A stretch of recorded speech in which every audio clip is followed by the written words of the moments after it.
بسم اللہ الرحمن الرحیم۔ السلام علیکم۔ آج ہم کو سورہ لقمان کی آیت نمبر 28 سے اپنا سبق شروع کرنا ہے۔ اعوذ باللہ من الشیطان الرجیم، بسم اللہ الرحمن الرحیم۔ ما خلقکم ولا بعثکم الا کنفس واحدہ، تمہاری تخلیق اور تمہارا اٹھایا جانا یہ نہیں ہے مگر الا کنفس واحدہ، ایک نفس کے بنائے جانے اور اٹھائے جانے کی طرح۔ یہ سورہ مبارکہ کا آخری حصہ ہے اور اس میں اللہ تعالیٰ اس مضمون کو اپنے اختتام اور کلائمیکس تک پہنچا رہا ہے جس سے کہ سورہ مبارکہ کا آغاز ہوا۔ یعنی مطلب یہ ہے کہ یہ دنیا کی زندگی اللہ تعالیٰ نے عارضی طور پر بنائی ہے، اور اس زندگی کا جب خاتمہ ہوگا تو دوبارہ انسان کو اٹھایا جائے گا اور اس کا حساب کتاب لیا جائے گا، اس کی دنیا کی زندگی کی کارکردگی کے مطابق پھر اس کو اس کے انجام تک پہنچایا جائے گا۔ یہ دعوت جب قرآن مجید نے پیش کی تو وہ لوگ کہ جو یا تو اقتدار کی وجہ سے، اپنی طاقت کی وجہ سے، یا اپنی خواہشات کی وجہ سے اس تصور کو ماننے کے لیے تیار نہیں تھے کہ موت کے بعد کوئی اور زندگی بھی ہوگی اور اس میں انسان کو اس دنیا کی زندگی کے اعمال کے مطابق اپنے انجام سے دوچار ہونا ہوگا، ان لوگوں نے اعتراضات کرنے شروع کر دیے۔ وہ ایسے سوالات کرتے تھے جن سوالات کا مقصد اس کے سوا کچھ نہیں ہوتا تھا کہ وہ ماننا نہیں چاہتے۔ ان اعتراضات میں سے ایک بڑا اعتراض یہ بھی ہوتا کہ یہ کیسے ممکن ہے، کیسے ممکن ہے کہ اتنی بڑی تعداد میں انسان دوبارہ پیدا کیے جائیں گے، پھر دوبارہ ان کا حساب کتاب لیا جائے گا سب کا۔ تو فرمائے کہ یہ کوئی مسئلہ ہی نہیں ہے، تمہارا بنایا جانا اور تمہارا دوبارہ اٹھایا جانا یہ ایسے ہی ہے جیسے کہ کسی ایک انسان کا بنایا جانا اور اٹھایا جانا۔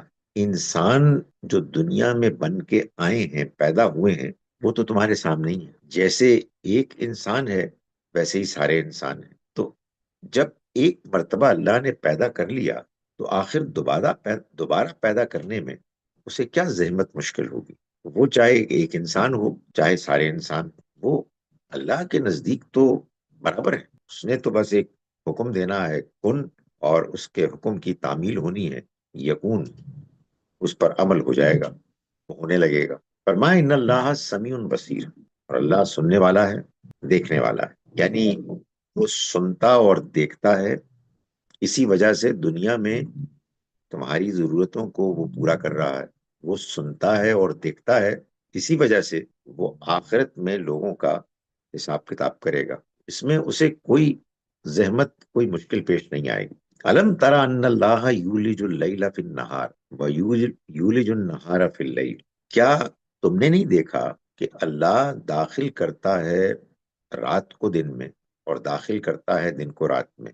یعنی یہ جو نظام چل رہا ہے صبح و شام کا، ایک لمحے کی تاخیر کے بغیر نہ تقدیم ہوتی ہے نہ تاخیر ہوتی ہے، نہ ایک لمحے پہلے نہ ایک لمحے بعد میں، ایک لگے بندے قانون اور ضابطے کے مطابق یہ دن اور رات کا نظام چل رہا ہے۔ وسخر الشمس والقمر، اور کیا تم نے دیکھا نہیں کہ اس نے سورج اور چاند کو خدمت میں لگا دیا؟ یعنی انسانوں کی ضرورت کو پورا کرنے کے لیے اس نے رات اور دن کی ایک ترتیب طے کی ہے، وہ ایسے ضابطے، ایسے ڈسپلن کے ساتھ چل رہی ہے کہ اس میں مجال نہیں ہے کہ کبھی کوئی کمی بیشی ہو۔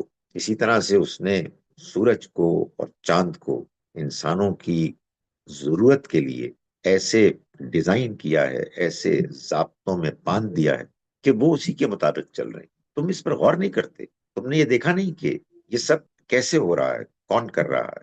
فرمایا کل یجری الی اجل مسمى، یہ سب چل رہے ہیں ایک مقررہ مدت تک کے لیے۔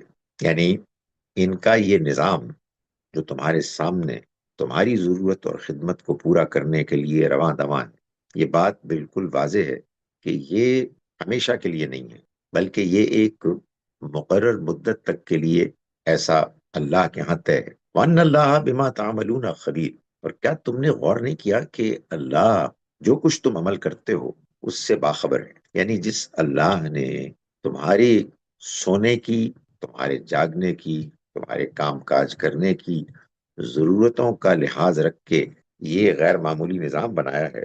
کیوں بنایا ہے؟ اس لیے کہ وہ جانتا ہے کہ یہ تمہاری ضرورتیں ہیں. جب وہ یہ سب کچھ جانتا ہے تو پھر کیا وہ یہ نہیں جانتا کہ تم عمل کیا کر رہے ہو؟ وہ ہر چیز سے واقف ہے. فرمایا کہ ذالک بان اللہ هو الحق. یہ سب جو نظام ہے یہ اس لیے ہے کہ اللہ ہی حق ہے، یعنی اللہ ہی معبود حقیقی ہے. عبادت اور پرستش اسی کی ہو سکتی ہے کہ جو اس دنیا کا بنانے والا ہے، جو اس دنیا کا چلانے والا ہے، جو ہر چیز سے واقف ہے. اس کی وجہ یہ ہے کہ آخر عبادت، پرستش، دعا، مناجات، اس کا مقصد کیا ہے؟ اس کا مقصد یہی ہے کہ ہم اس کو پکاریں کہ جو سنتا ہے، جو ہر چیز پر قدرت رکھتا ہے، جو ہماری مشکلات، ہمارے مصائب میں ہماری مدد کر سکتا ہے. وہ تو ایک ہی ذات جس نے سب کو بنایا اور جو اس نظام کو چلا رہا ہے، سب کی ضرورتیں پوری کر رہا ہے. تو فرمائے کہ یہ سب جو بتایا جا رہا ہے یہ اس لیے ہے کہ اللہ ہی ہے کہ جو حق ہے، یعنی معبود پر حق ہے. وہ ہستی ہے کہ جو واحد ہے، جو عبادت کے پرستش کے لائق ہے. وَأَنَّمَا يَدْعُونَ مِن دُونِهِ الْبَاطِلِ. اور یہ کہ جن کو یہ پکارتے ہیں اس کے سوا، وہ باطل ہیں، ان کا کوئی وجود نہیں ہے. ان کے بارے میں جو یہ تصورات قائم کیے ہوئے ہیں کہ وہ بھی سنتے ہیں، وہ بھی ضرورتوں کو پورا کرتے ہیں، یہ باطل ہے، یہ جھوٹ ہے، یہ فریب ہے. وَأَنَّ اللَّهَ هُوَ الْعَلِيُّ الْكَبِيرُ. اور یہ سب اس کی نشانیاں اس بات پر بھی گواہ شاہد ہیں کہ اللہ ہی ہے جو برتر ہے اور وہی بڑا ہے. ظاہر ہے کہ جو برتر ہے، جو بڑا ہے، وہی ہے کہ جو سب کام کر سکتا ہے، ضرورتوں کو پوری کر سکتا ہے، مشکلات کو دور کر سکتا ہے، دعاؤں کو قبول کر سکتا ہے. وہی اللہ ہے کہ جو برتر ہے اور بڑا ہے. الم تر ان الفلک تجری فی البحر. کیا تم نے نہیں دیکھا کہ کشتی بہتی ہے سمندر میں، بنعمت اللہ، اللہ کی نعمت کے ساتھ، لیوریکم من آیاتہ، تاکہ وہ تمہیں اپنی نشانیاں دکھائے. یہ اللہ تعالیٰ قرآن مجید میں مختلف اپنی تخلیقی جو اس کے کرشمے ان کی طرف متوجہ کرتا ہے، اور یہ کہتا ہے کہ اس پر غور کرو کہ جو کچھ اللہ نے بنایا ہے اس میں کیا کچھ حکمتیں پوشیدہ ہیں. انسان کی ضرورت یہ بھی تھی کہ وہ ایک جگہ سے دوسری جگہ کا خود سفر کر سکے اور اپنے مال کو ایک جگہ سے دوسری جگہ بھیج سکے. یہ بھی ہو سکتا تھا کہ ضرورت نہ ہوتی اور آدمی ایک جگہ بیٹھا رہتا، مگر اللہ نے انسان کو ایسا بنایا ہے کہ اس کی ضرورتیں، وہ سوچتا ہے، سمجھتا ہے، کوششیں کرتا ہے، تجربات کرتا ہے، زندگی کو بہتر سے بہتر بنانے کے لیے تگ و دو کرتا ہے. اس میں اسے اس چیز کی بھی ضرورت پیش آئی کہ وہ ان بڑے بڑے پانی کے ذخیروں میں، یعنی دریاؤں میں اور سمندروں میں، وہ ایک جگہ سے دوسری جگہ جائے. مگر پانی میں سفر کرنا کوئی آسان ہے؟ زمین میں تو آدمی چل لیتا ہے، اوپر سواری کر لیتا ہے، مگر پانی میں کیسے آگے بڑھے؟ تو اللہ نے کشتی کو ایک ایسی نعمت، ایک ایسی نشانی بنا دیا کہ وہ پانی جس میں انسان بغیر ایک ٹریننگ کے بعد تیرنے کی صلاحیت پانے کے نتیجے میں جو تیرتا ہے، بغیر اس کے وہ تیر نہیں سکتا، اور ذرا سے وزن والی سوئی بھی ڈوب جاتی ہے. مگر اس نے کچھ ایسا اہتمام کیا کہ اسی پانی کی سطح پر بڑے بڑے جہاز ہیں جو کھڑے ہو جاتے ہیں، جو تیرنے لگتے ہیں، جو سفر کرتے ہیں. تو یہ کیا سب کچھ اتفاق سے ہو گیا؟ یہ اللہ نے کیا تاکہ ایک جانب انسان کی ضرورت پوری ہو، اور دوسری جانب جب وہ ضرورت پوری ہو تو انسان اسے دیکھ کے، اس کا تجربہ کر کے، اس سے فائدہ اٹھا کے اپنے رب کو پہچانے اور اس کا شکر ادا کرے. فرمایا کہ ان فی ذالک، بے شک اس میں، لآیات، بڑی نشانیاں، لکل صبار شکور، ہر اس شخص کے لیے کہ جو بہت صبر کرنے والا، بہت شکر کرنے والا. یعنی مطلب یہ ہے کہ نشانیاں تو ہیں، مگر یہ نشانیاں ہر انسان کے لیے مؤثر اور کارگر نہیں ہو. انسان کے اندر کردار ہونا چاہیے. اگر آپ کے پاس کردار نہیں ہے، آپ بااخلاق نہیں ہیں، تو پھر آپ کتنے ہی ذہین کیوں نہ ہو، آپ کا ذہن کتنا ہی سائنسی کیوں نہ ہو، آپ اس کائنات کے ان عظیم کرشموں کو دیکھ کر اپنے خالق کی طرف نہیں پہنچ سکتے، اس کو نہیں پہچان سکتے۔ فرمایا کہ ان میں بڑی نشانیاں، مگر کن کے لیے؟ ان کے لیے کہ جو مشکلات، تکالیف، ٹیمپٹیشنز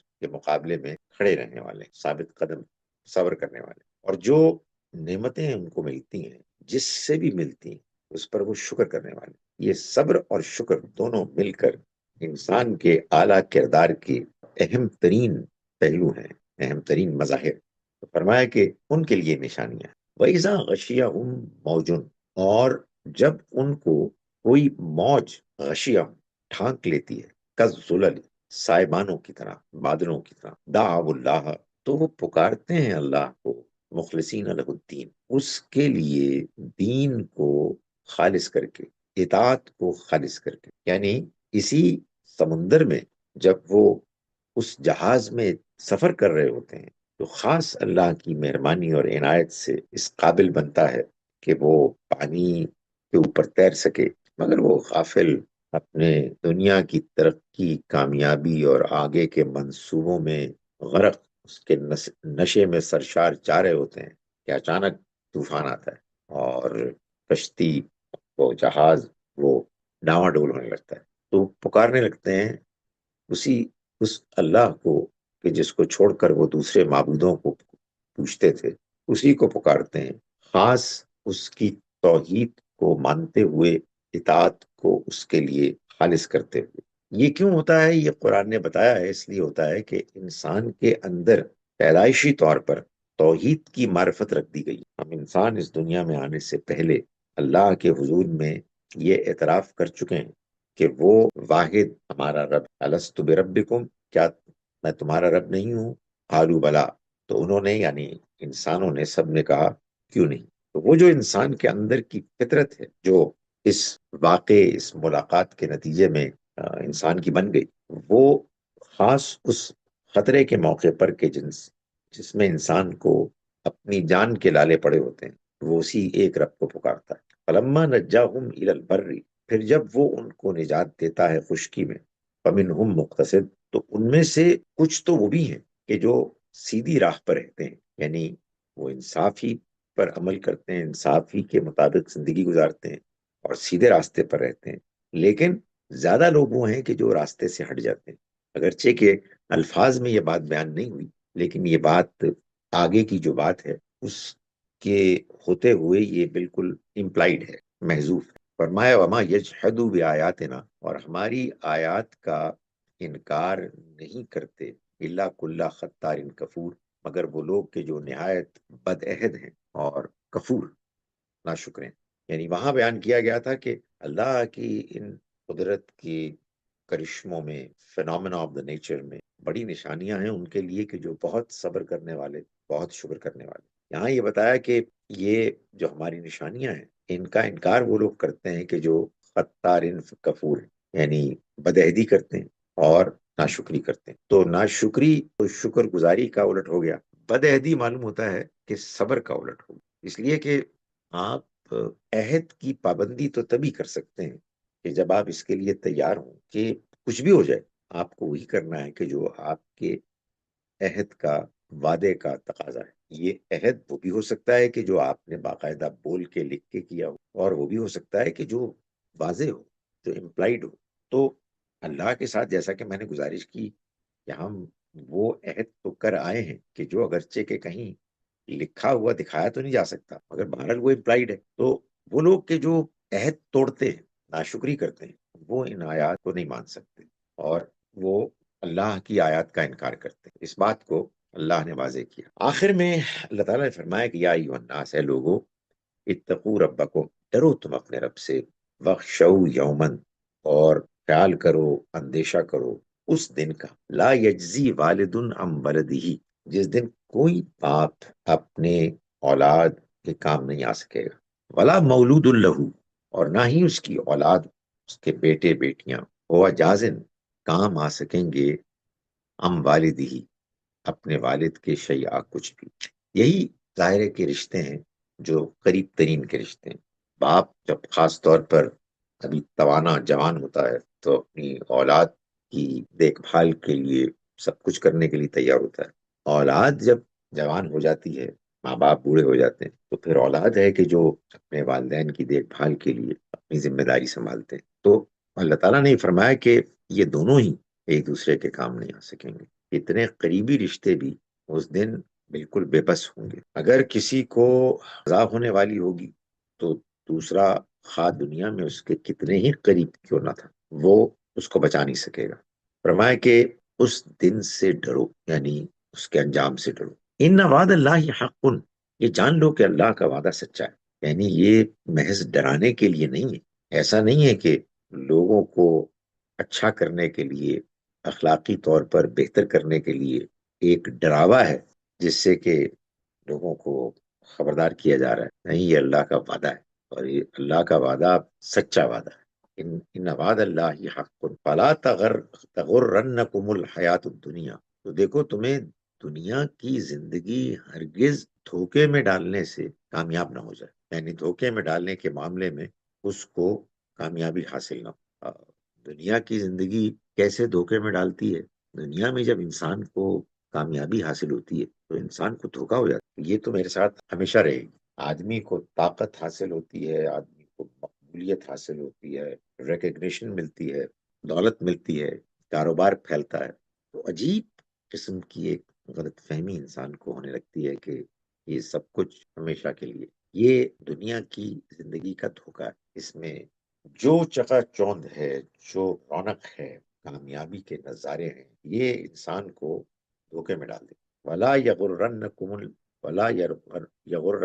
باللہ الغرور، اور دیکھو ہرگز دھوکے میں نہ ڈال پائے تم کو اللہ کے معاملے میں الغرور، وہ دھوکے باز، بڑا دھوکے باز، یعنی شیطان۔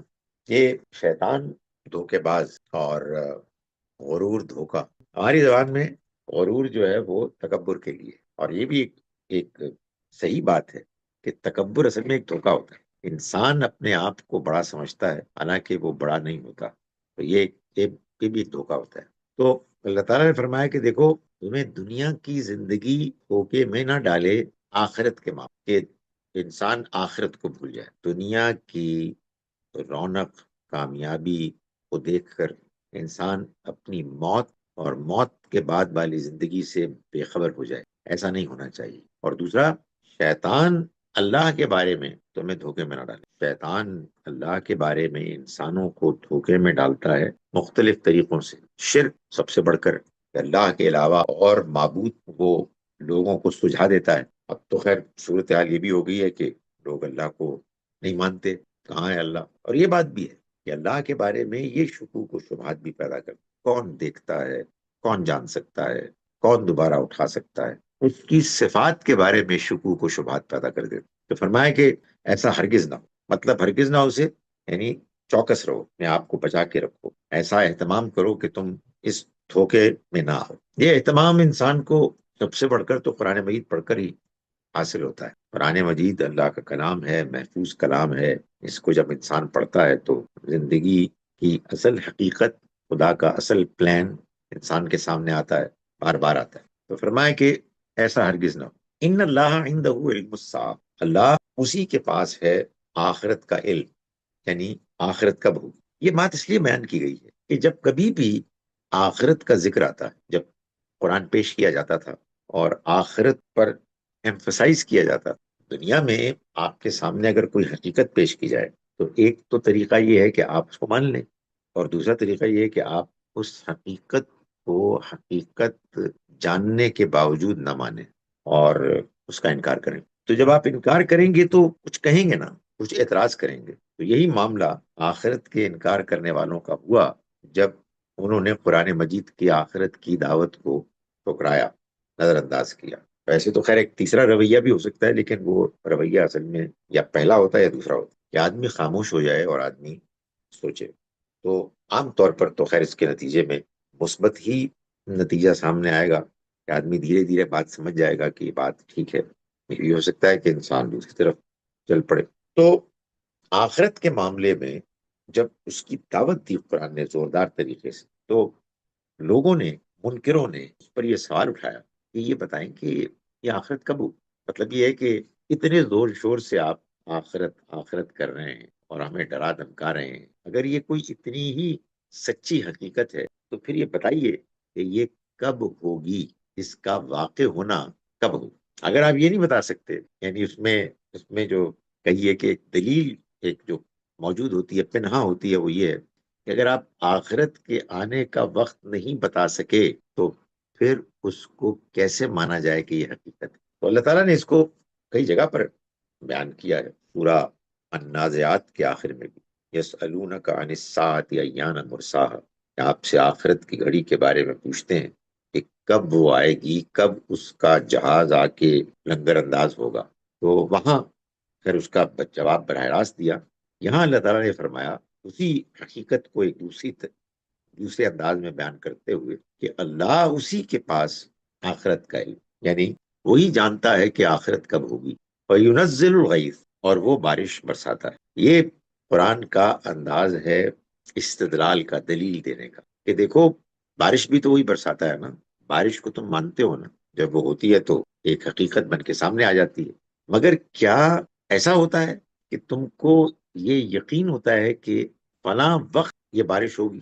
نہیں، یہ کوئی بھی نہیں جان سکتا۔ کتنے ہی ویدر فورکاسٹ کے آپ نئے سے نئے انداز اختیار کر لیں، جدید دور کے تقاضوں کے مطابق جو نئی سہولتیں دریافتیں ہیں ان سے آپ ویدر فورکاسٹ کو بہتر سے بہتر بنائیں، مگر ایگزیکٹ گھنٹے، منٹ اور سیکنڈ کی پریسیشن کے ساتھ آپ بیان کریں نہیں ہو سکتے۔ تو کیا آدمی یہ کہتا ہے کہ بھائی جب بارش کب ہوگی اس کا جواب آپ ٹھیک طرح سے نہیں دے سکتے تو ہم بارش کے ہونے کا انکار کر دیں؟ فرمائے کہ وَيَعْلَمُ مَا فِي الْأَرْحَامِ، اور وہ جانتا ہے کہ رحموں میں کیا ہے۔ ایک عورت حاملہ ہوتی ہے، اس کے پیٹ میں جو بچہ ہے وہ کب پیدا ہوگا، ایگزیکٹ کیا اس کی دن، گھنٹوں اور منٹوں کے لحاظ سے کیا اس کی تفصیلات ہیں، یہ تو وہی جانتا ہے کہ پیٹ میں ماں کے جو کچھ ہے وہ ابھی کیا ہے اور آگے چل کے وہ کیا ہوگا۔ وما تدری نفس ماذا تکسب غدا، اور کوئی نہیں جانتا، کوئی نفس نہیں جانتا کہ وہ کل کو کیا کرے، یعنی کل کے مستقبل کے عمل کو آپ پلان تو کر سکتے ہیں، مگر یہ حقیقت ہے کہ ہماری پلاننگ جیسی بھی ہو، اصل واقعات اس سے مختلف ہوتے ہیں، یعنی کچھ نہ کچھ ہوتے ہیں، بعض اوقات بہت زیادہ ہوتے ہیں، بعض اوقات کچھ کم ہوتے ہیں، لیکن ایگزیکٹ پلاننگ کے مطابق تو کبھی بھی نہیں ہو سکا، اور عمل انسان کیا کرے گا کبھی اس کو آپ طے نہیں کر سکتے۔ تو کیا کل کے عمل کا انکار کر دیا جائے اس وجہ سے؟ آپ آخرت کا انکار اس لیے کر رہے ہیں کہ اس کی تاریخ نہیں معلوم ہے، اس کا ایگزیکٹ وقت نہیں معلوم ہے، تو بھائی اس طرح تو اور بھی بہت ساری چیزیں ہیں جن کا وقت نہیں معلوم ہے کہ وہ کیا ہوگا، کب ہوگا۔ اور وما تدری نفسم بأی ارض تموت، کوئی انسان نہیں جانتا کہ اس کی موت کس سرزمین پہ ہوگی۔ تو اگر یہ انسان نہیں جانتا تو پھر اس بات کا انکار کر لے کہ موت آنی ہے، یہ موت تو آنی ہے، کہاں آنی ہے، کب آنی ہے، اس کو تو یقینی طور پر نہیں کہا جا سکتا، لیکن اس یقینی علم کے نہ ہونے کی وجہ سے کوئی موت کا انکار نہیں کر سکتا۔ فرمایا ان اللہ علیم خبیر، اللہ ہی ہے کہ جو سب کچھ جاننے والا ہے، ہر چیز سے باخبر ہے، یعنی وہ جانتا ہے ان تمام باتوں کو بھی، اور قیامت کب آئے گی اس کو بھی۔ اس لیے یہ بات اس پر چھوڑ دیں کہ وہ کب آئے گی، رہی یہ بات کہ وہ آئے گی یا نہیں آئے گی، اس کو اگر آپ کو سمجھنا ہے تو پھر اس کو ان دلائل سے سمجھنا چاہیے جن دلائل کو کہ قرآن مجید نے خود پیش کیا۔ اس آیت کے معاملے میں بس ایک بات میں عرض کرنا چاہتا ہوں کہ اس میں جو 5 باتیں بیان کی گئی ہیں ان کے بارے میں ہمارے ہاں عام طور پر یہ بات مشہور ہے کہ یہ وہ 5 باتیں ہیں کہ جن کو سوائے اللہ کے کوئی نہیں جانتا۔ یہ بات ایک حدیث میں آئی ہے جو بڑی مشہور حدیث ہے، جس کو حدیث جبریل کہتے ہیں۔ اس حدیث میں جو باتیں بیان کی گئی ہیں وہ کم سے کم 2 مختلف ذرائع سے، چین سے ہم تک پہنچی ہے۔ ایک کا آغاز ہوتا ہے حضرت عمر اور دوسرے کا حضرت ابو ہریرہ رضی اللہ عنہما، دونوں کی تفصیلات بالکل ایک طرح ہے، ذرا سے فرق کے ساتھ تقریباً ایک طرح ہے۔ اس کو حدیث جبریل کہا جاتا ہے، سوائے اس تفصیل کے کہ جب جبرائیل علیہ السلام نے نبی صلی اللہ علیہ وسلم سے پوچھا کہ آخرت کب آئے گی، تو حضرت عمر کی بیان کردہ روایت میں تو صرف اتنی بات ہے کہ حضور نے فرمایا کہ جس نے پوچھا وہ بھی اور جو پوچھنے والا ہے دونوں نہیں جانتے، یعنی تم بھی نہیں جانتے اے جبریل اور میں بھی نہیں جانتا۔ حضرت ابو ہریرہ کی حدیث میں یہ اضافہ ہو گیا، یہ ان 5 چیزوں میں سے ایک ہے جن کو سوائے اللہ کے کوئی نہیں جانتا۔ یہ حدیثوں میں ہوتا ہے بعض اوقات کہ ایک چیز کا اضافہ ہو جاتا ہے، نادانستہ بھی ہو سکتا ہے، وہ جان بوجھ کر نہیں، اور یہ ضروری نہیں ہے کہ کوئی وہ صحابی سے ہوا ہو، بات کے لوگ بھی کر سکتے ہیں۔ لیکن بہرحال اصل بات یہ ہے کہ اس میں یہ جو کہا گیا ہے کہ وہ جانتا ہے کہ ماؤں کے رحم میں کیا ہے، یہ تو کچھ نہ کچھ آج انسان بھی جان لیتا ہے۔ تو یہاں اللہ تعالیٰ نے یہ بات بیان ہی نہیں کی کہ کوئی اور نہیں جانتا ہے۔ آیت میں 5 باتیں بیان کی گئی ہیں کہ اللہ ہے کہ جو آخرت کا علم رکھتا ہے، وہ بارش برساتا ہے، وہ جانتا ہے کہ ماؤں کے رحم میں کیا ہے، کوئی نہیں جانتا کہ وہ کل کیا کرے گا، کوئی شخص نہیں جانتا کہ اس کی موت کس سرزمین پر ہوگی۔ ان 5 باتوں میں سے 3 باتوں کے بارے میں بہت واضح طریقے سے بتایا گیا کہ اللہ کے علاوہ کوئی نہیں جانتا۔ 2 باتیں، بارش کا برسنا اور ماں کے رحم میں بچے کا ہونا، اس کے بارے میں بس اتنا کہا گیا کہ وہ جانتا ہے، یہ نہیں کہا گیا کہ کوئی اور نہیں جانتا۔ اور بارش کے بارے میں فرمایا کہ وہ برساتا ہے، یہ نہیں فرمایا کہ کوئی اور سرے سے جانتا ہی نہیں کہ بارش کب ہوگی۔ یہ قرآن مجید کا کمال ہے۔ آج سے 1400 سال سے بھی زیادہ پہلے نازل ہونے والی کتاب میں اللہ تعالیٰ نے جو بات بیان فرمائی، اس بات کی نفی آج بھی نہیں کی جا سکتی۔ میں آپ کے سامنے ان آیات کا ترجمہ جو آج ہم نے پڑھی ایک مرتبہ پھر پیش کر رہا ہوں۔ ہم نے آیت نمبر 28 سے اپنے سبق کا آغاز کیا۔ ہم شروع کرتے ہیں اس اللہ کے نام کے ساتھ جس کی رحمت بے پناہ ہے، جس کی عنایت ہمیشہ کے لیے ہے۔ یہ استاد جاوید احمد قامتی صاحب کا ترجمہ ہے۔ تم سب کو پیدا کر دینا اور مرنے کے بعد تمہارا اٹھا کھڑا کرنا اس کے لیے ایسا ہی ہے جیسے ایک شخص کا پیدا کرنا اور اٹھا کھڑا کرنا ہے۔ بے شک اللہ سننے والا، دیکھنے والا ہے۔ تم نے دیکھا نہیں کہ اللہ رات کو دن میں داخل کرتا ہے اور دن کو رات میں داخل کرتا ہے، اور سورج اور چاند کو اس نے تمہارے لیے مسخر کر رکھا ہے، سب ایک مقرر وقت تک چلے جا رہے ہیں، اور دیکھا نہیں کہ جو کچھ تم کرتے ہو اللہ اس سے باخبر ہے۔ یہ سب اس وجہ سے ہے کہ اللہ ہی حق ہے، اور جن کو یہ اس کے سوا پکارتے ہیں وہ باطل ہیں، اور اس وجہ سے کہ اللہ ہی برتر ہے، وہی بڑا ہے۔ تم نے دیکھا نہیں کہ کشتی اللہ ہی کے فضل سے دریا میں چلتی ہے تاکہ وہ تمہیں اپنی کچھ نشانیاں دکھائے۔ حقیقت یہ ہے کہ اس میں ہر اس شخص کے لیے بہت سی نشانیاں ہیں جو صبر کرنے والا اور شکر کرنے والا۔ اور جب موج سائبانوں کی طرح اس کے مسافروں کو ڈھانک لیتی ہے تو اپنی اطاعت کو اسی کے لیے خالص کر کے وہ اللہ کو پکارتے ہیں۔ پھر جب وہ انہیں نجات دے کر خشکی کی طرف لے آتا ہے تو ان میں کچھ راہ پر رہتے ہیں اور زیادہ بے راہ ہو جاتے، اور ہماری نشانیوں کا انکار تو وہی سب کرتے ہیں جو نہایت بد عہد اور ناشکر ہیں۔ لوگوں اپنے پروردگار کی گرفت سے بچو اور اس دن سے ڈرو جس دن نہ کوئی باپ اپنی اولاد کے کام آئے گا اور نہ کوئی اولاد اپنے باپ کے کچھ کام آنے والی بن سکے گی۔ بے شک اللہ کا وعدہ سچا ہے۔ تو دنیا کی زندگی تمہیں ہرگز دھوکے میں نہ ڈالے، اور نہ وہ دھوکے باز تمہیں اللہ کے معاملے میں کبھی دھوکہ دینے پائے۔ پوچھتے ہیں کہ یہ وعدہ کب پورا ہوگا، کہو اس گھڑی کا علم اللہ ہی کے پاس ہے۔ دیکھتے نہیں ہو کہ وہ بارش برساتا ہے اور جانتا ہے جو کچھ رحموں میں ہوتا ہے۔ کوئی نہیں جانتا کہ وہ کل کیا کمائے گا، اور کوئی نہیں جانتا کہ کس سرزمین میں مرے گا، لیکن کوئی عاقل کیا ان سب باتوں کا انکار کر سکتا ہے؟ حقیقت یہ ہے کہ اللہ ہی علیم و خبیر۔ قولوا قولی ھذا واستغفر اللہ لی ولکم۔